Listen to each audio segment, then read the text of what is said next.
Okay, so this one is Sootface, an Ojibwa Cinderella story.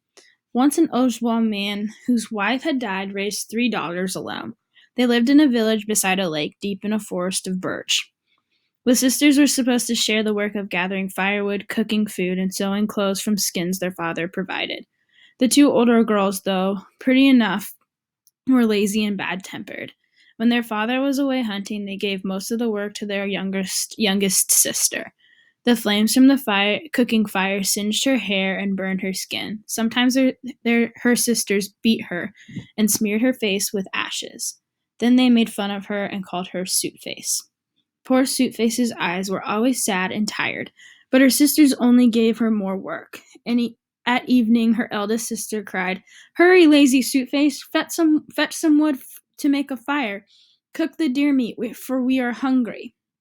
In the morning, her middle sister said, "Hurry, lazy Sootface, clean the ashes from last night's fire. Brush the mats, gather berries, and bring fresh water. Our father will soon return from hunting." Sootface. When the hunter returned, he saw poor Sootface and asked, "What has happened to my youngest child?" The eldest sister said, "That one is so clumsy she fell over her own feet and rolled through the ashes." The middle sister said, "We tell her to be careful, not to go too near the fire, but she will not heed us." Sootface was too afraid of her sisters to argue. She just kept on working. All the while she sang a little song to herself. "Oh, I am thinking, oh, I am dreaming, but even ugly as I am, I will someday find a husband." Her sisters took the best skins to make dresses and moccasins for themselves. Suitface had only scraps to sew into a skirt and a worn-out pair of her father's moccasins, grown stiff with age. When she walked to the lake to fetch water, the young men would nudge each other and point and laugh. Now there was a mighty warrior who lived with his sister in a wigwam across the lake from the village. A great medicine man had given him the power to make himself invisible. No one from the village had ever seen him, though they saw his white moccasins when his sister hung them beside the door flap. They saw the flap rise and fall when he entered or left his wigwam. The villagers knew he was a great hunter, for they watched his sister skin and dry all the deer, elk, and other game that her brother brought her. Though no one but his sister could see him, the women of the village were sure that he was very handsome. One day the invisible warrior told his sister, "Go to the village across the water and say that I will marry the woman who can see me. This means that she has a kind and honest heart. Each day I will carry my magic bow. The women who tell who the woman who tells you what my bow and bowstring are made of will be my bride." His sister brought this message to the village people. One by one, the young women came to visit the lone wigwam. Each carefully braided her hair and dressed in her softest deerskin skirt and moccasins, and wore her finest necklace of shells or beads. The invisible hunter sister greeted each young woman kindly. But when she asked them to tell her what her brother looked like and what his bowstring were made of, each young woman failed the test and was sent home. This went on for a long time. At last, Sootface's eldest sister said that she was going to visit the invisible hunter. She brushed her hair until it gleamed and had Sootface braid it for her. Then she went on her way, wrapped in her best deerskin robe, wearing the finest beaded moccasins. She met the hunter's sister beside the lake. Soon they saw the white moccasins approaching. "Can you see my brother?" asked his sister. "Oh, yes," lied the eldest sister.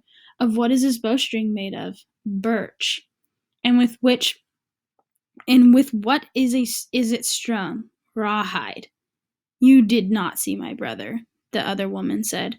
The eldest sister went home in a bad temper. She yelled at Sootface and gave her more work to do. The middle sister, who thought herself clever, decided to try her luck. She hung strings of pale shells at her throat and had Sootface weave some into her long braids. Off she went, and sure she would become the lucky bride.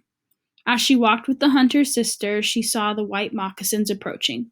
Quickly, she said, "Here comes your brother now." "Of what is his bow made of?" asked the hunter's sister. "Horn," said the middle sister, thinking of the finest bow she could imagine. "And with what is it strung?" "Braided horsehair," said the middle sister, pleased at her own cleverness. But the other woman shook her head. "You have not seen my brother." The middle sister arrived home in a fury. She scolded Sootface and smeared more ashes on her face. The next day, Sootface decided to visit the hunter's lodge as her sisters had done. She begged her eldest sister, "Sister, let me wear your white shell necklace, softest skirt, and moccasins. I want to go and seek a husband." But her sister refused, saying, "You would only make my clothes as sooty as yourself." Then Sootface begged her second sister, "Sister, help me wash and braid my hair so I may go and seek a husband." But her sister said, "The fire has burned your hair too short to braid, and I do not want my hands dirtied by the ash that clings to you." Sootface was stung by their unkindness, but she was determined to present herself to the warrior and his sister. She went alone into the woods. There she said, "Sister Birch Tree, share your soft white skin with me. Then I can wear a new skirt when I go to seek a husband." Sootface took strips of the birch bark and sewed them together to make a skirt. She wove herself a necklace of wildflowers and soaked her old stiff moccasins in a spring until they grew softer. Next, she washed her face and hair as best she could. Her hair was too short to braid, so she added flowers to it, all the while singing, "Soon I am thinking, soon I am dreaming, that I will find a husband, I am sure it will be so." But when she passed through the village, dressed in the finery the forest had provided, her eldest sister cried, "You are so ugly and foolish looking. Go inside at once. You will shame us before the hunter and his sister," called Sootface's middle sister. But Sootface walked on, though there were no more than chattering birds in the trees. When her sisters saw that she would not listen to them, they began to laugh at her. To friends and neighbors, the eldest sister said, "Come see little Sootface. Her clothes are birch bark and weeds. Her moccasins are stiff and cracked. Yet she goes to find a husband." Next, the middle sister shouted, "Look at little Sootface. Her hair is burned too short for braids.